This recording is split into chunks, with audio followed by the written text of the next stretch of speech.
Hello and welcome to Probable Causation, a show about law, economics, and crime. I'm your host, Jennifer Doliak of Texas A&M University, where I'm an economics professor and the director of the Justice Tech Lab. My guest this week is Ellora Derenoncourt. Ellora is just wrapping up a postdoc at Princeton University, and she'll be joining UC Berkeley's economics department and Goldman School of Public Policy as an assistant professor in the fall. Ellora, welcome to the show. Thanks so much for having me. So today we're going to talk about your research on the Great Migration in the United States during the mid-20th century and how it affected economic mobility as well as local spending on things like policing and incarceration.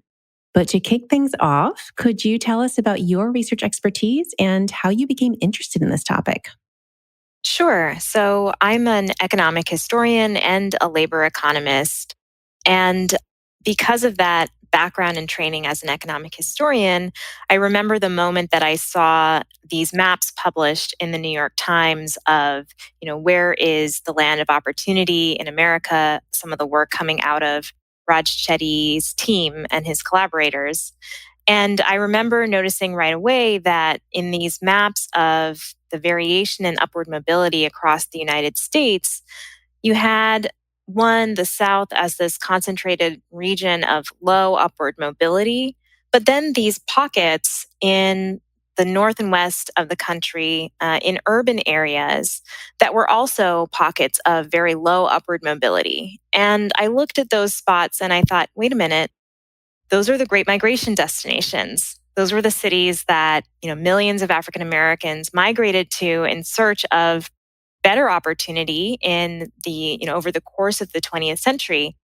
That's tragic that today they look to be very poor places for families to actually raise their kids. So I was motivated to understand what happened, what could explain this kind of tragic reversal of fortune.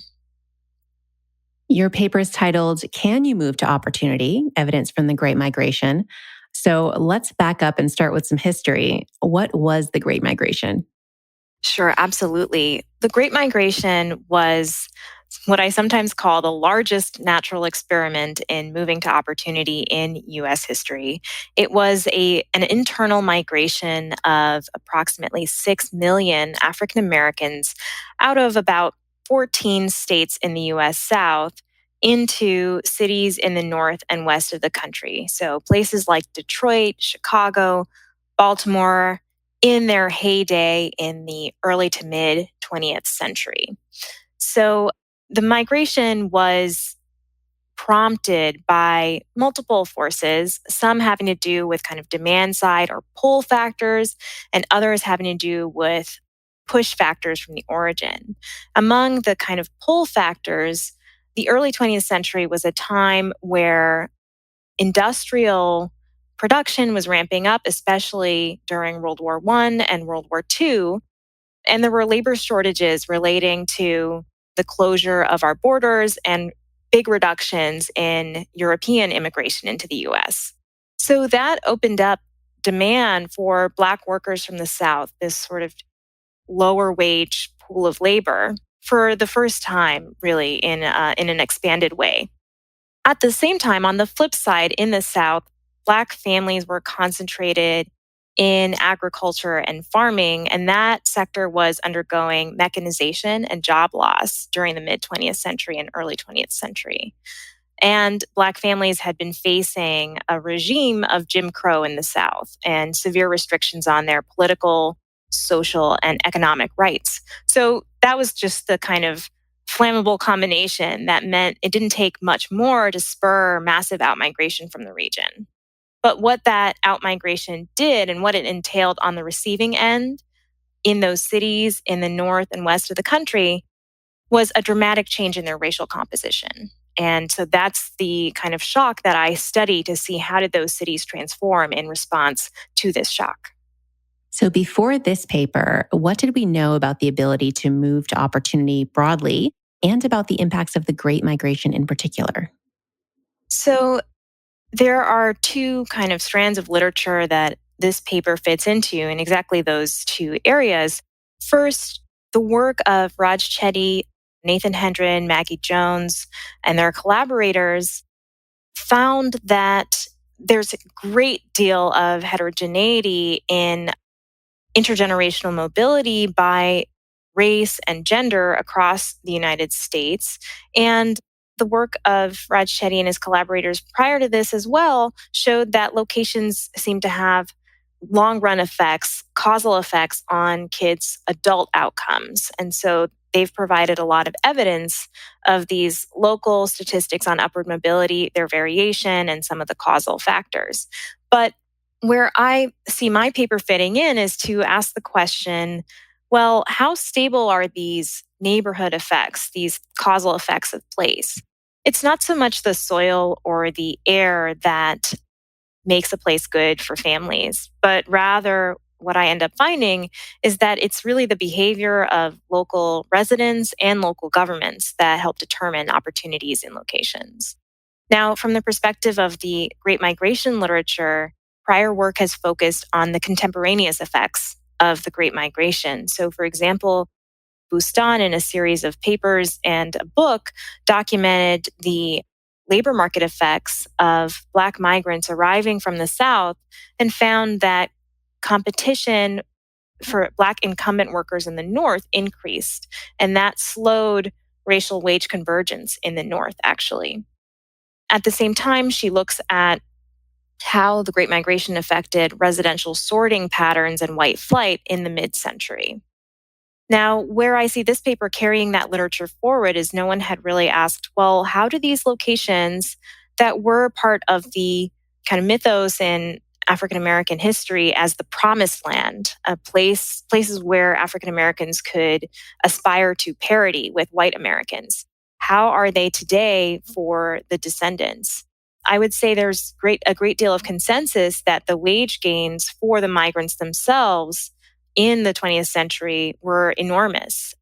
You could roughly double your earnings as a Black migrant going from South to North. But what I find is that a couple of generations later, that ladder of opportunity has been removed or stripped away. And today, there's really no more kind of arbitrage opportunity. Black children growing up in the South face as good chances in terms of their income as adults as those growing up in the North. And that's a remarkable convergence between the regions over the last 70 years. Yeah. So, as you say, you're interested in the intergenerational effects here. So, that is what happens to not just the people who moved, but their children and grandchildren. So, as we think about potential mechanisms, what are the various channels through which we might expect a move to the north in the mid 1900s to affect the economic outcomes of subsequent generations? So, the key mechanisms, there are a couple of potential stories one could tell, and I was very keen to distinguish between those stories. One, of course, a migration event is going to change the composition of people living in the location. So, you could imagine a situation where families move from the South and those families are selected in a particular way, meaning they're less able to secure good outcomes for their kids and for future generations. That kind of selection story could explain why great migration cities today, generations down the line, don't look as good, but it would be merely driven by the composition of the families in those locations today. That's not what I'm going to find is the mechanism here. Instead, what I find is that the Great Migration induced changes in the places themselves, in local institutions, and persistent changes in residential behavior that have long run effects down the line. And the two sort of smoking guns in terms of the mechanisms that I'm going to find. One is the behavior of white incumbent households at the time that migrants were moving in such large numbers. I find that white households moved away from shared urban neighborhoods and also moved their kids out of the public school system at higher rates and into private schools. The second sort of smoking gun that I find is that the quality of the urban environment in these destination locations really sharply declined starting around 1960. And what I mean by that in terms of the quality of the urban environment, I observed that Great Migration locations have higher urban murder rates. I also find that economic activity is more dispersed with higher commute times. And I find that local governments, in terms of public policy investments over this period, really shifted investments towards police. As opposed to, you might imagine them increasing investments in education or health and sanitation, given this inflow of poorer people from the South. But that's not what I observed. And instead, I see this investment in police and probably as a result of this, higher rates of incarceration in these locations. And that those effects actually persist for decades. So through the 2000s, these areas really look different in terms of their public investments and incarceration rates. I have one more background question on context before we get into your empirical strategy. So, how did Black Southerners decide where to move within the North? So, if you look at the history and what's been written about the Great Migration and other papers in economics which have studied this moment, one of the most important predictors of where people moved was where people in their community had moved before. So there's a very nice paper by Evan Taylor and Brian Stewart where they can really trace, they look at Beloit, Wisconsin, and really find this strong connection in the first wave of the Great Migration between those who had moved from a very particular county in Mississippi and arrived in Beloit. That created a kind of chain reaction of people continuing to migrate from that community. Of course, this, as I mentioned before, one of the important factors was labor demand. So places that had booming industry were attractive destinations for Black migrants from the South. Isabel Wilkerson, in her book, The Warmth of Other Suns, excerpts from a survey that was administered to Black Southerners arriving in Chicago in the 19 teens. And all of them, or rather most of them, mention better wages and better living conditions as the main impetus for moving. So clearly, jobs were a very important factor for Black migrants in terms of deciding where to go. And so the industrial demand was an important pull factor, but one that I'm going to try to disentangle from the push factors that were kind of sending migrants out. Okay, so as you began thinking about this project and you've got these various pull and push factors that you're thinking about and reading about in the literature, what were the main challenges you had to overcome in order to measure the causal effects of the Great Migration? Is it mostly a data challenge or mostly an identification challenge, or is it really both? It's probably really both, but maybe any researcher would say that. So, in this case, the first thing to acknowledge is that Great Migration destinations were not randomly chosen. Instead, as we've just discussed, there were specific features of destinations that made them attractive at that time. For example, the prevalence of jobs in industry. But you might worry then that characteristics of these destinations both drew migrants in and independently had an effect on upward mobility down the line. So, probably the most salient example or story would be that Great Migration migrants were drawn to the major industrial centers. You can think of, again, Baltimore, Detroit, etc. Those places then undergo deindustrialization, which we know, is correlated with low upward mobility today.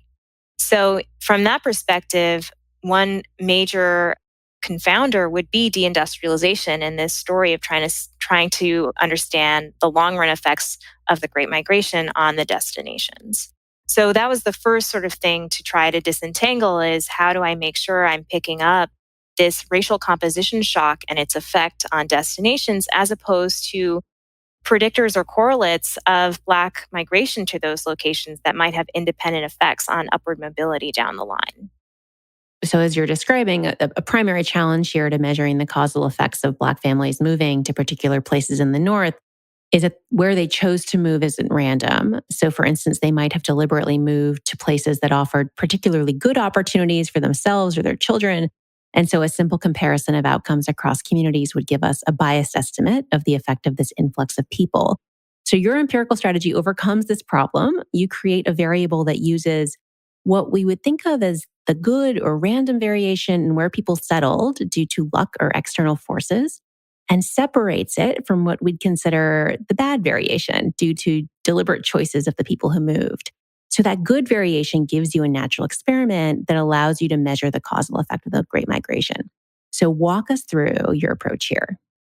Absolutely. So, what I'm going to do is use what's known as a shift share or Bartik style instrument to study the causal effect the migration had on destinations. Now, this instrument has been used many times, first and foremost, to study the labor market effects of immigration into cities, but it was also first applied to the context of the Great Migration by Bustan 2010. And the key ingredients and the most important intuitive sources of variation are twofold. One, variation in the location choices, in my context, of pre 1940 Black Southern migrants. And two, variation in outmigration across counties within the South over the course of the migration. Now, I'm focused on the second wave of the Great Migration from 1940 to 1970, which was also the largest wave with over 4 million people moving during that time. And in order to construct this instrument, what I'm going to have to do is make use of the 1940 Complete Count US Census, which has been declassified since 2012. So before that, researchers couldn't access individual level data from the historical census out of concerns for privacy. But after declassification, we get information on the universe of enumerated individuals, which is roughly 132 million people for 1940. Now, what I can do with that is utilize the responses to a question the census actually began asking only in 1940. It was a question about, where did you reside 5 years ago? And the reason the census started asking it is because they wanted to understand internal mobility during the Great Depression. Now, what's very useful about this is I can identify every Black individual in 1940 who lists a Southern county of residence as their place that they lived in 1935. What that means is that I can construct for every Southern county the distribution of Black individuals who listed that county as their county residence in 1935, but reside in a northern city. And by northern here, I simply mean non-Southern city by 1940. So that allows me to measure directly the kind of idiosyncratic settlement patterns of Black migrants prior to 1940. What I'm then going to do is interact those settlement patterns with variation in outmigration from their origin counties over the 1940 to 1970 period, but relying specifically on Southern economic variation in outmigration. Now, what I mean by that is you had, for example, and I can use the case of Detroit and Baltimore, both major Great Migration destinations, but the two cities differ dramatically in where Black migrants from the South had actually come from originally. So Detroit drew the plurality of its migrants from Alabama, while Baltimore drew the plurality from Virginia. Now, Alabama was a cotton planting state and underwent significant job loss in that sector over this period due to mechanization. And it saw a ton of outmigration over this period. By contrast, Virginia was a state that actually received a substantial number of defense contracts during World War II to build for the war. That actually retained migrants and kept jobs there. So Virginia, if you look, actually had much lower levels of outmigration over this period. So that's exactly the kind of variation that comes from Southern economic conditions or push factors that I want to use to generate a shock to Detroit and Baltimore. So I'm going to interact those pre 1940 settlement patterns with post 1940 shocks to the origin locations in the South to generate a predicted inflow of Black migrants into cities like Chicago, Detroit, Baltimore, etc. So, as folks might be getting a sense of from your description of the census, a major piece of this project was pulling together data from a variety of sources. It's amazing to read through the paper and just see how much work clearly went into this. So, tell us about all the various data sets you wound up using in the study and how you put it all together. Right. Yeah, a lot of blood, sweat, and tears went into this process. So, first, there are the historical censuses. I've talked a lot about the 1940 census.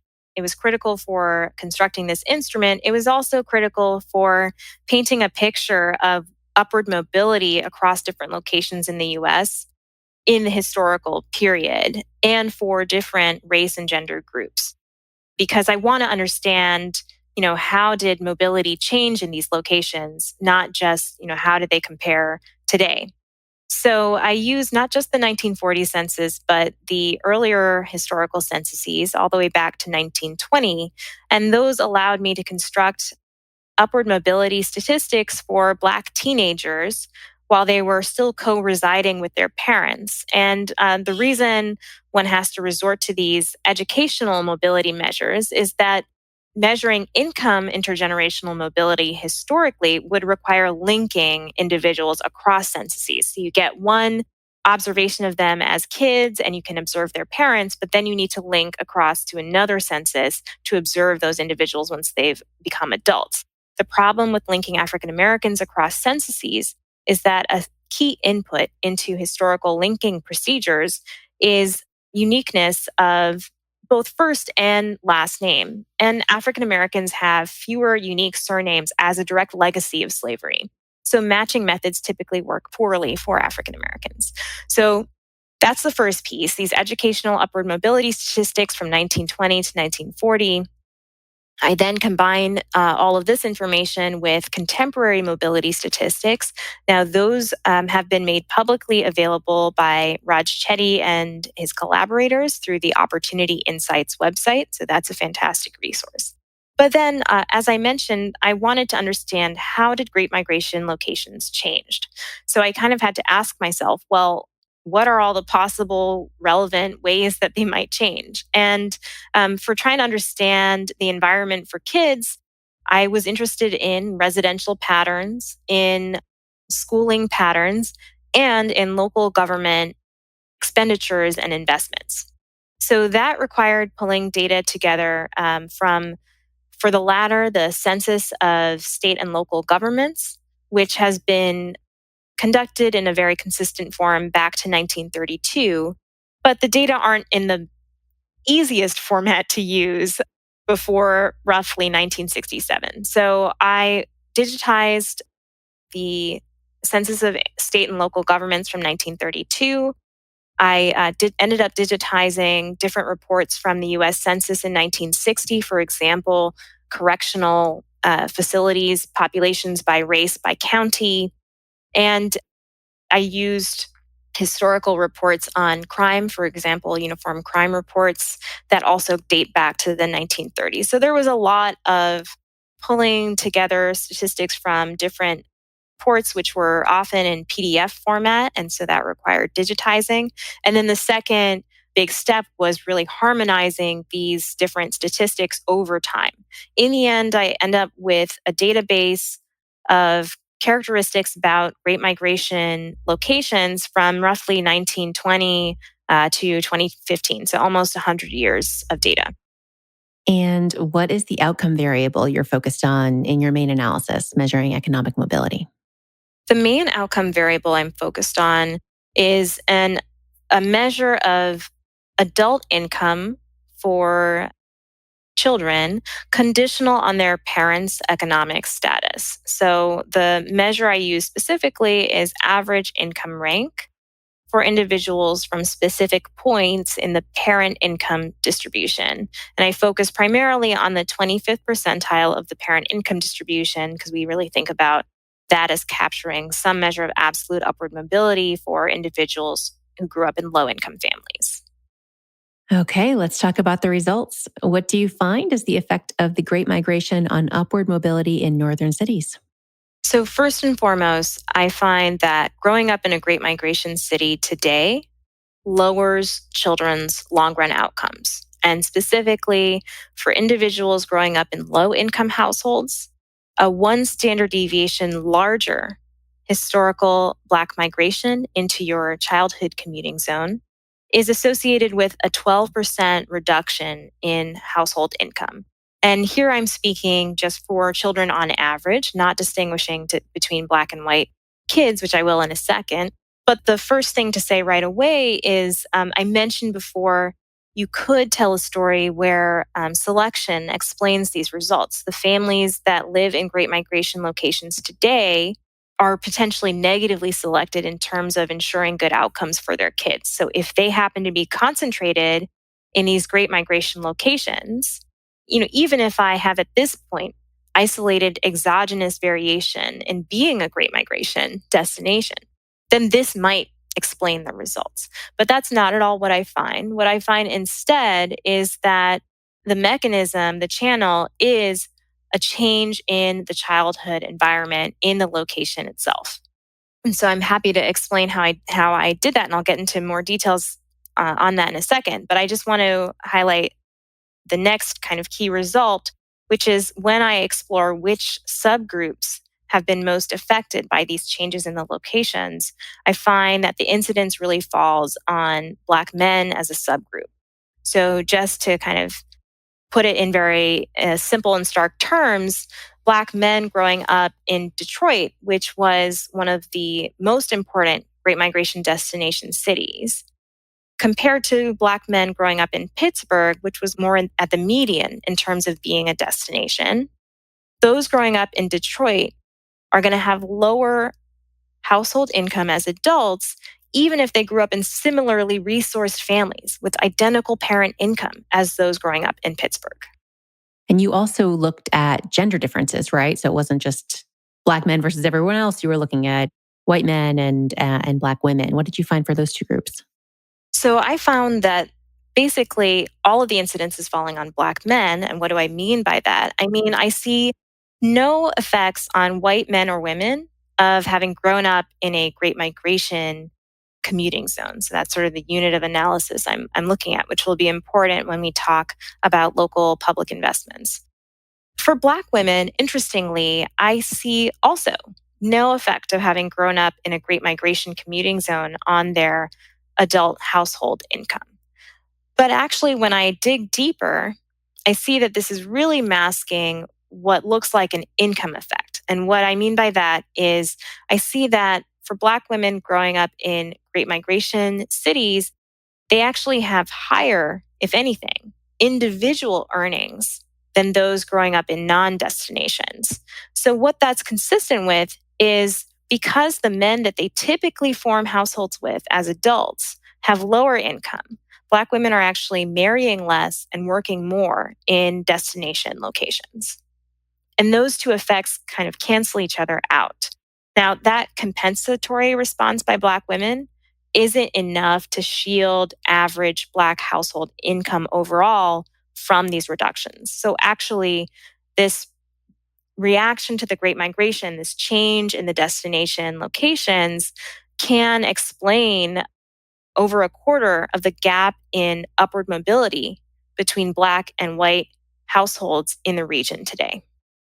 You run a few robustness checks to make sure that your empirical strategy is measuring the effect of the Great Migration itself and not other possibly confounding factors. You've mentioned a couple considerations already. So you control for stuff like the decline in manufacturing and changes in European immigrant labor.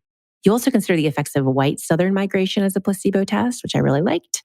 So tell us about those tests and how they convince you that your empirical strategy is isolating the effect of the influx of new Black residents. Yeah, so as you mentioned just now, one of the things that I control for is the manufacturing share in the destination locations in the baseline period, so around 1940. And it turns out that that simple measure is highly predictive of the manufacturing share in 1950, in 1960, and even by 1970, the correlation is something like 0.7 or zero point 0.8. But still, we might worry, and this is really the most important alternative story here, which is just an unlucky choice of destination. Did Black migrants, moved to places that looked good at the time. Those places underwent economic decline, and now we're stuck with the kind of patterns that we see today. So what I also did is construct a Bartik instrument, sort of the classic Bartik instrument for employment changes using variation in industrial composition across locations. So this is really very similar to the migration instrument that I'm using, but instead looking at how fluctuations nationally in employment in certain industries can predict declines in employment locally. But this really seems to have no impact on these contemporary upward mobility outcomes. The other key thing to point out is, if we really thought that the Great Migration story here was instead picking up the effects of deindustrialization, I would really have expected that white men growing up in low income families would be affected by that. We know that, the decline in manufacturing didn't just affect Black people. White working class families were also affected. So that to me sort of suggested, this has more to do with the change in the racial composition of these areas than changes in industrial structure. In the paper, you highlight two possible reasons that upward mobility might fall on average in a place when a new group of people moves into that community. It could be, as you mentioned earlier, a simple compositional effect if the newcomers are different from the incumbent residents. So in this case, that would mean that the Black Southerners who moved in were worse off in various ways that might have limited their economic prospects, regardless of their new community's characteristics. The other possible explanation for the decline in upward mobility that you're measuring is that incumbent residents responded to the influx of Black residents in a way that actively reduced opportunity for people who lived there.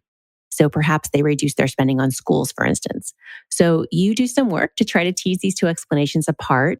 Tell us how you convince yourself that the effects you're seeing are coming from a change in the community's characteristics rather than that simple compositional effect. Absolutely. So, first, just a kind of descriptive historical fact that was useful for me in distinguishing these two stories. If you take the story that really it's about the types of families, of Black families in particular, that were migrating out of the South, you can sort of look descriptively in the historical censuses at outcomes for Black kids in the 1920s, 30s, and 1940 based on where their parents came from. And just one descriptive fact that I think ends up somewhere in the paper's appendix is that those children whose parents came from the South were more likely to stay in school longer than Black children whose parents were already Northern incumbents. So that's pretty interesting. And if you look at the characteristics of the migrants themselves, they tended to be actually a bit positively selected on the education dimension. So you can almost imagine these families that were leaving the South because they were at the ceiling in terms of providing opportunities for their children. In 1940, as a Black family, you couldn't send your kids to public high school in the South. So the North was sort of your main option at that time. Now, the second, and the most important thing I do to disentangle these two stories is to actually use a data set of upward mobility statistics that try to reflect the causal effect locations have on children's long run outcomes. So, this is a data set, once again, that comes from the Opportunity Insights page that utilizes tax records and focuses on families that have moved across commuting zones in the US over the last, roughly 30 years or so. And what the data set captures is you can imagine four families all moving from one origin city. Two of them moved to Detroit and two of them moved to Pittsburgh. Now, suppose that in each set of families, you have one family with kids that are 8 years old and another with kids that are 9 years old. So the family, when you compare the two families that move from the origin location to Detroit, in one family, the kids are going to be exposed to Detroit for 1 year longer than the other, in particular, the 8-year-olds. And the same is true for the families that move to Pittsburgh. So now the prediction here that I would make based on the findings so far is that one additional year of childhood exposure to Detroit, remember that's the major Great Migration destination, compared to one additional year of childhood exposure to Detroit, that exposure to Detroit is going to actually lower adult income more than that additional year of exposure to Pittsburgh, where Pittsburgh, again, was more at the median in terms of being a Great Migration destination. So I'm actually going to find exactly that. I'm going to be able to estimate the causal effect of the migration on adult income through just 1 year, one additional year of childhood exposure to a Great Migration destination. And when I scale that effect by how would that effect magnify after spending your entire childhood in a Great Migration destination, I find that effect is the entire magnitude of the effect I told you about earlier. So you'll recall I found that a one standard deviation increase in Black migration historically is associated with a 12% reduction in adult household income for individuals growing up in low income families there. All of that decline comes through the environment that you were exposed to as opposed to the kind of family that you grew up in. So that's the kind of key finding where I can really feel I can argue that the changes in upward mobility stem from changes in the quality of the environment. And then you use your original approach to dig in a little bit more to the quality of the environment and measure the effects of the Great Migration on various community characteristics that could be driving this change in upward mobility. So things like schooling and local government spending and crime rates and incarceration rates. So what do you find there?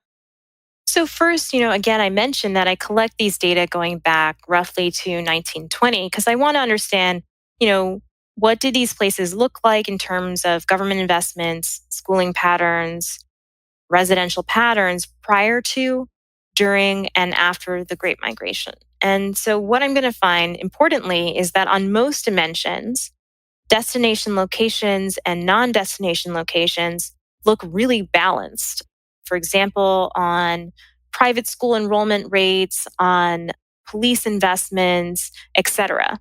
One exception to that actually is murder rates were historically high in Great Migration destination locations. So I'm going to make sure that all of my findings are robust to controlling for historical urban murder rates, and that's going to be important later on. Then I observe basically the following things.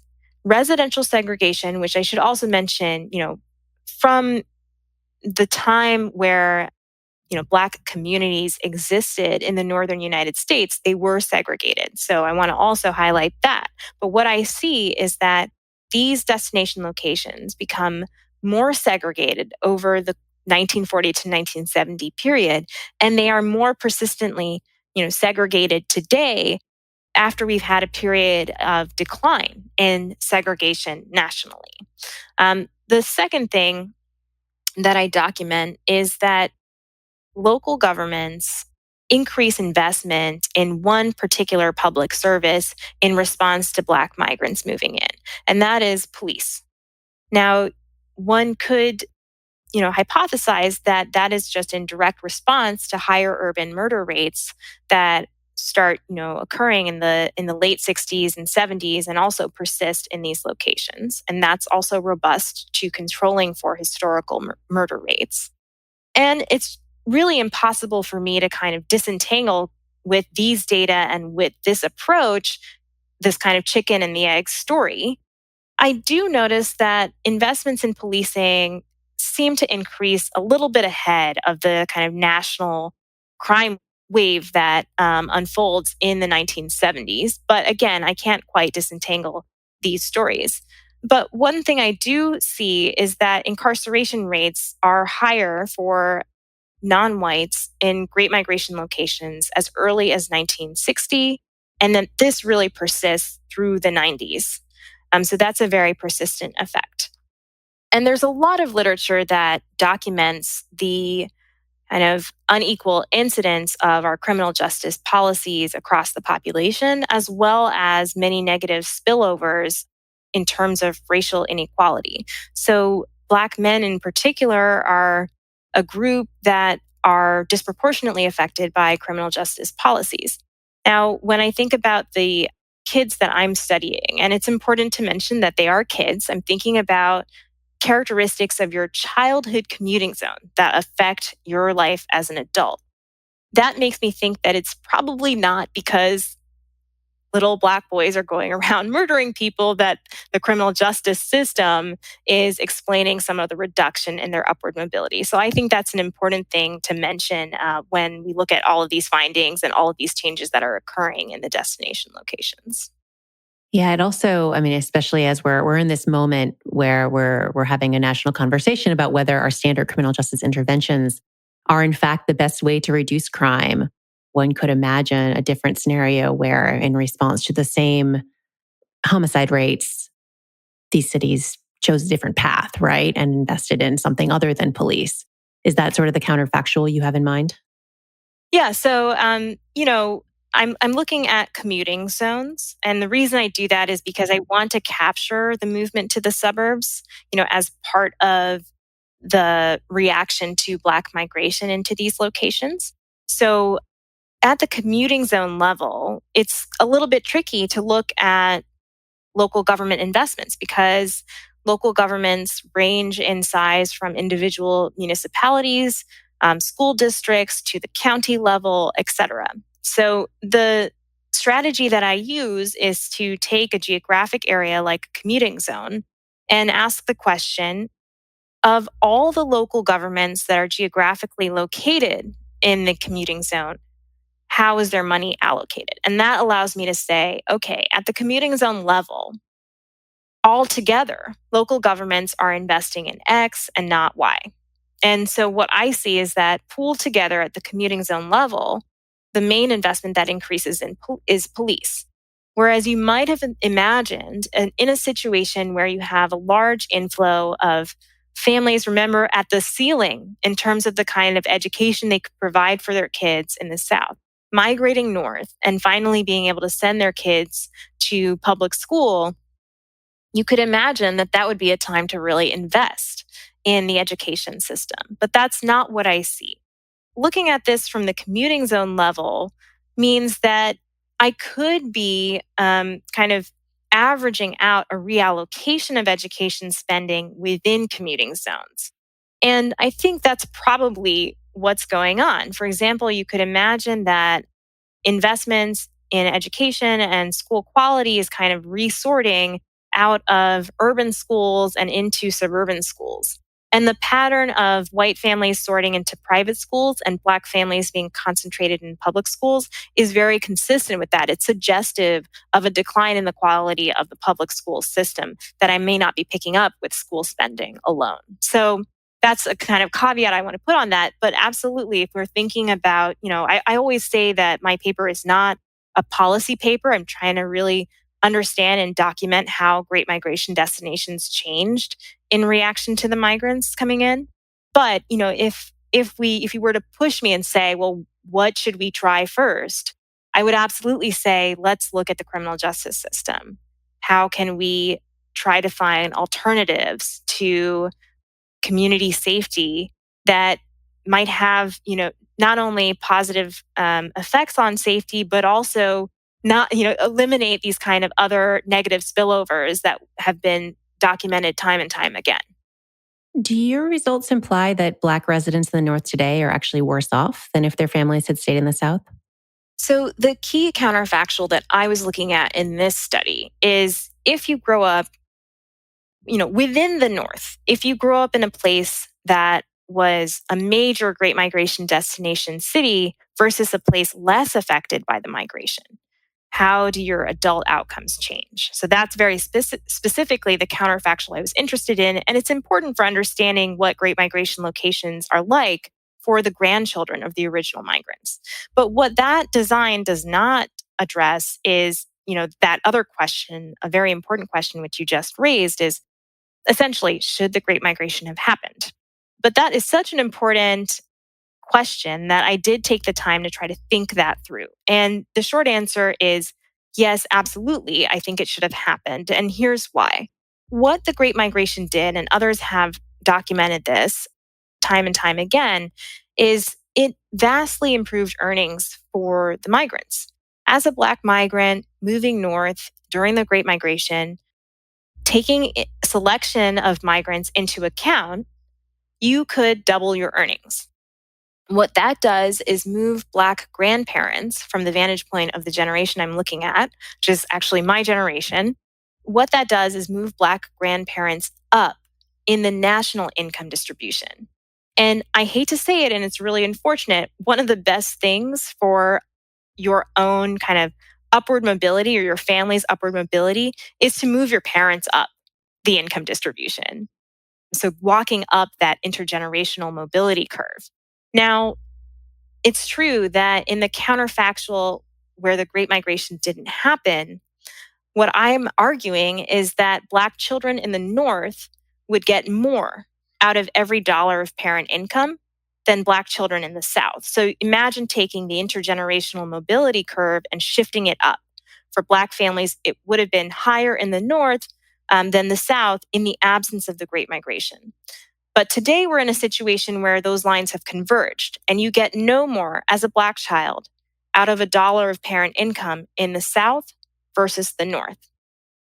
But in the world without the Great Migration, only 20% of Black children would have enjoyed that higher line because 80% of the population would have still been in the South.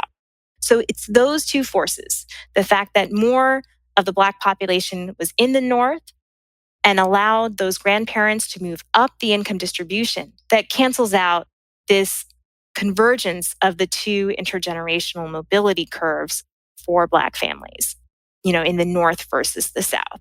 And because of that canceling out, I would say, yes, on net, the Great Migration did have a positive effect. And there are also effects that I haven't even taken into account here.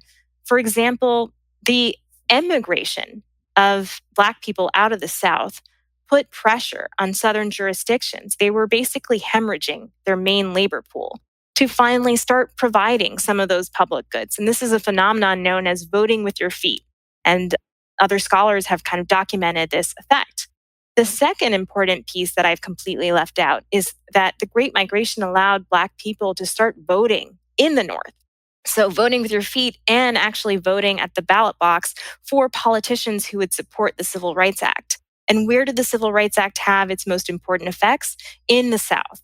So without the Great Migration, we may not have had a better South. And that other side of the convergence might not have happened. So those are all the reasons why I really think, yes, of course, the Great Migration was a huge milestone in Black economic progress in the US overall. So that is your paper. Is there other recent research that contributes to our understanding of how communities and neighborhoods affect economic mobility? Yes,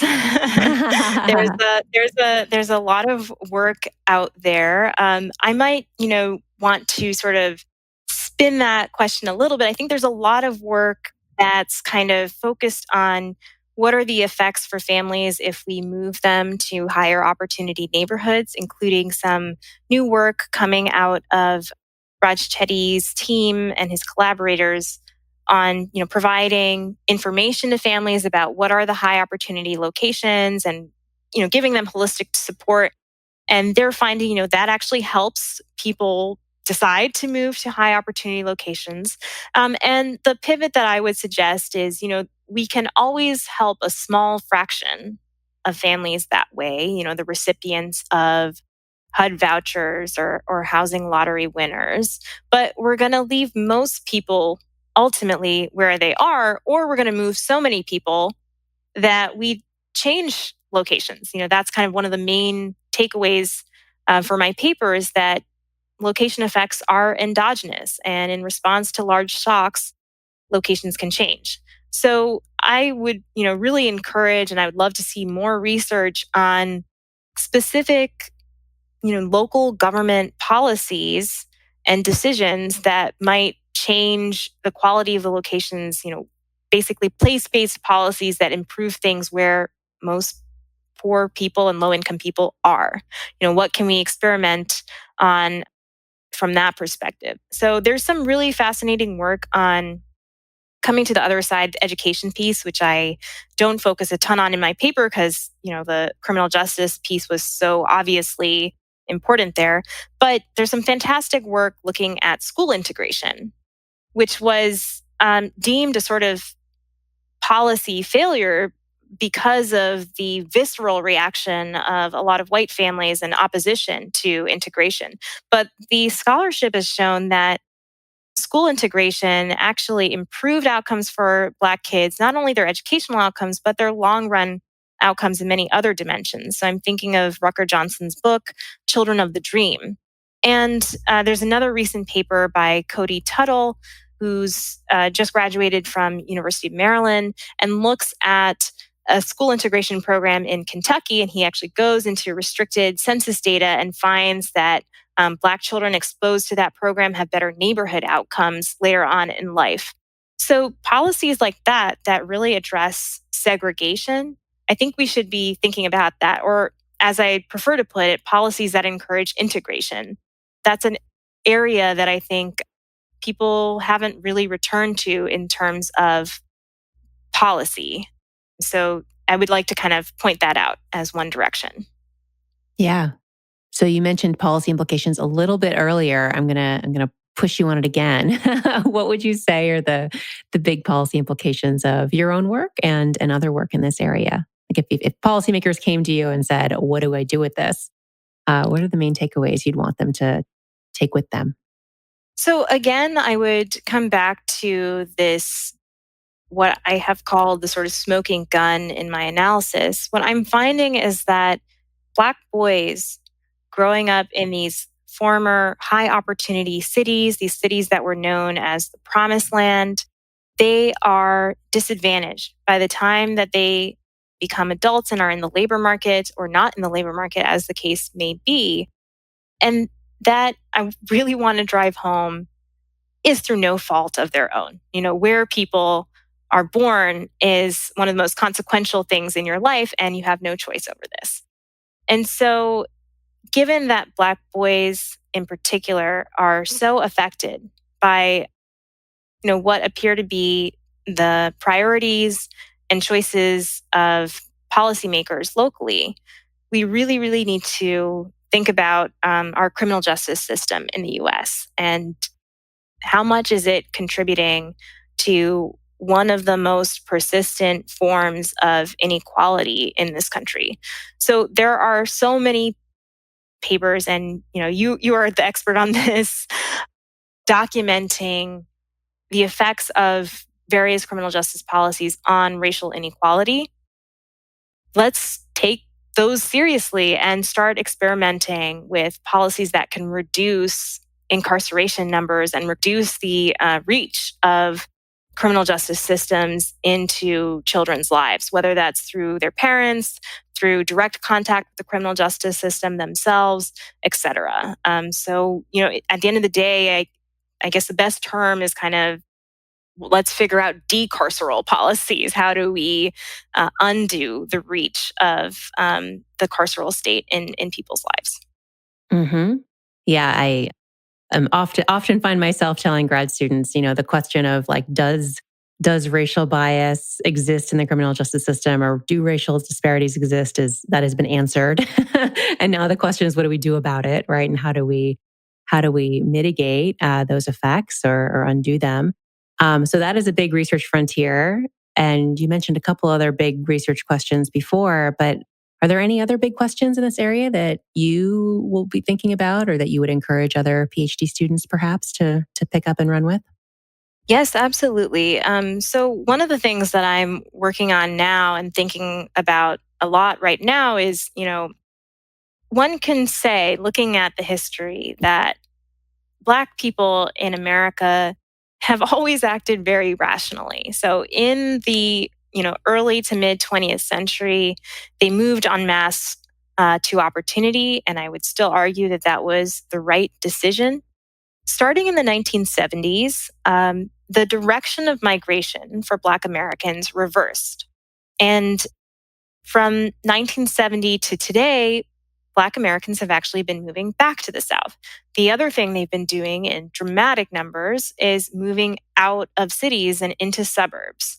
And if you just look at Black versus white suburbanization rates in the US over time, you can almost plot out the period of essential total exclusion from suburban housing markets through basically 1970. Black suburbanization rates are so low up until that point. Then it happens to line up very well with the Fair Housing Act. I think it's still an open question how much of an effect that had. But after 1970, Black suburbanization rates start to increase dramatically. And they increase, it seems, predominantly in the South. And so a huge open question that is difficult to take on data-wise, but maybe I'm just drawn to those kinds of challenges, is what effect has that had? Have Black families been able to achieve or finally arrive at some form of the American dream through this reverse migration and suburbanization? And we don't know. We do know that 250,000 Black people have left the city of Chicago over the last 20 or 30 years. We do know that Atlanta is swiftly becoming a kind of Black Mecca and one of the most important and largest destinations for Black Americans. We don't know if that's worked. So I think that's really important to follow the lead of Black Americans in their migration history in the United States and try to evaluate whether this most recent movement has been successful. My guest today has been Ellora Derenoncourt from Princeton University, soon to be UC Berkeley. Ellora, thanks so much for doing this. Thanks for having me again. I really enjoyed it.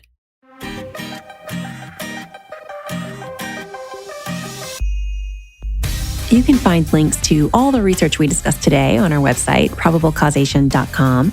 You can also subscribe to the show there or wherever you get your podcasts to make sure you don't miss a single episode. Big thanks to Emergent Ventures for supporting the show, and thanks also to our Patreon subscribers. This show is listener supported, so if you enjoy the podcast, then please consider contributing via Patreon. You can find a link on our website. Our sound engineer is John Kerr, with production assistance from Elizabeth Pancotti. Our music is by Werner, and our logo was designed by Carrie Throckmorton. Thanks for listening, and I'll talk to you in 2 weeks.